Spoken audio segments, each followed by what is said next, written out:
Welcome back into Celtics pregame live. We're joined now by President of Basketball Operations, Brad Stevens. And Brad, people are still talking about that game-winning shot from Jayson Tatum. I'm sure fans are still on a high from game one as well. Just how different is it to experience the playoffs as an executive versus a coach on the sidelines? It's a good question. I mean, if I was in the coaching shoes, I'd just be thinking about, you know, are they going to put more time on the clock, and are we going to have to guard another possession? And then you're thinking about what you're going to say when you go back in. You're executive. You're just celebrating with everybody else. I mean, that was a fun moment. Anybody that was in TD Garden on Sunday afternoon will remember that for a long time. Now, the sequence was so unique because you don't see game winners like that. And, you know, most of the time it goes to one guy. That guy dribbles the ball down.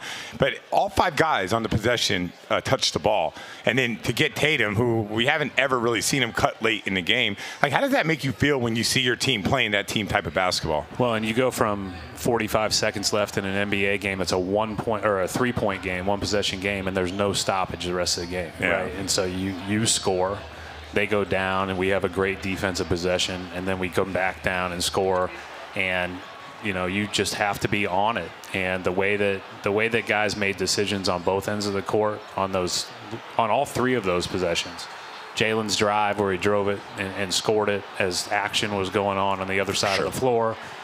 Jalen's awareness to help when Al went and doubled and hold down the rim, which probably nobody's talking about, but like he holds Claxton and makes sure he's not getting a lob, and then we're able to scramble out of it. Tatum's contest, and then everybody goes down and just finds a great shot, which, you know, under duress with the clock running down, that's a hard thing to do. Now, it's a special day here because Marcus Smart's going to get his Defensive Player of the Year award, as the crowd is excited about that. Yeah. What is it about Smart that makes him like that? And not just defensively, but offensively. And like when he came back, like you guys really like hit a different level during the last season. Well, he's had a great year. I think he's had his best year. And, you know, and when you look at it in total, and, you know, one of the things about moving to the point and Jalen going to the 2 and Jayson going to the 3 is we're huge at those spots. Yeah. Right? And so Marcus can utilize some of his strengths there. And, you know, he can still switch and guard everybody else, but it's really nice to have him at the point of attack on the defensive end of the floor.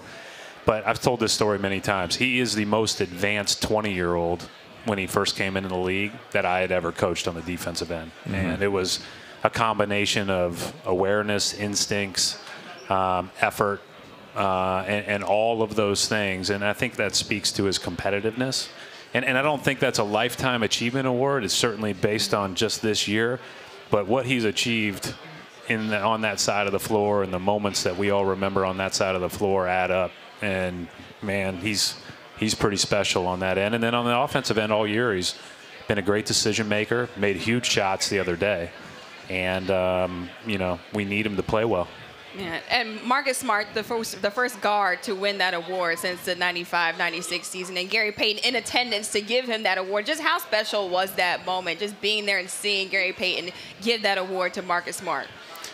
Well, it was great. And, you know, kind of the setup, and we didn't even realize there were going to be a lot of people around, but there was kind of a setup with Marcus where he and Ime stayed back in the video room, and it took a while. And so I was just like envisioning Ime's just trying to like distract the guy. Yeah. And Marcus is probably wants to talk through all the plays. You know how he hey, he should have been here. He should have done that. And then they walk out and he's just kind of surprised. So it was really cool to be a part of it and see that. And it means a lot to him. But, you know, of all the awards that one can get, that's a pretty special one. That speaks to your commitment to team and doing hard things. I want to ask you just real quick about game one. Like, what was your assessment of it? It felt weird. Like, the week off felt like, you know, sometimes guys were running in mud. It didn't feel like the Celtic basketball that we've seen, but somehow you guys came away with a 1-point win. Yeah, I mean, I thought for the most part we were really engaged. I thought we played really good defensively. I thought our offense at times, and we've talked about that. I know Ime's talked about it. We are looking that we can space and try to create some or generate some better shots. Obviously, the start of the second, start of the fourth were tough spots for us last game. We got to play better in those moments, but this is a hard team to play against, as you know, and really, you know, no matter what, you just got to play possession to possession because they're just capable of going on runs. Obviously led by Durant and Irving, but those other, you know, guards especially can get you when you talk about Dragic and Mills and Curry and guys like that. And we know that everyone is still excited about game one. However, how important will it be for these guys to have short-term memory and focus on the game that's in front of them today, because it's a completely different game than game one? Yeah, and you look around the playoffs, everybody knows that you're going to get a great shot. You're going to get it right out of the gate. Part of it is weathering that storm and understanding that. Every game's its own challenge, right? When you haven't played in a week and you're heading into game one, you want to get through the first quarter just, you know, like not completely out of sync. And then you're going to get your sea legs under you a little bit. And then this game, you know what kind of aggression they're going to come out with, and we just have to be ready to match that. And we know that everyone is concerned about Rob Williams still recovering from that meniscus tear. What can you tell us about his recovery so far and how close he is to getting back on the court? Yeah, he's progressing really well.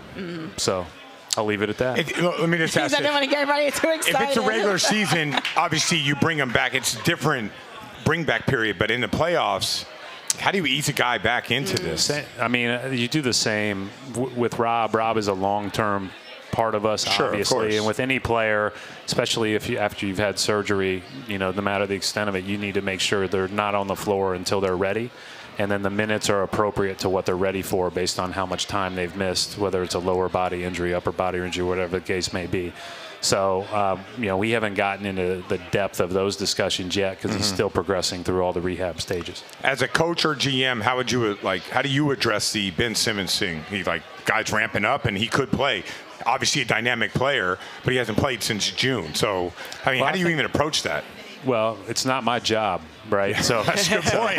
Good luck. He's like, I don't have to worry about it. Good luck. That's Ime's problem. No, that's Ime and the staff's problem. I can't do anything about that. So I do think you try to figure out, okay, this is how they play. This is who he plays like in their lineup. Sure. How they may try to finish games, whatever the case may be.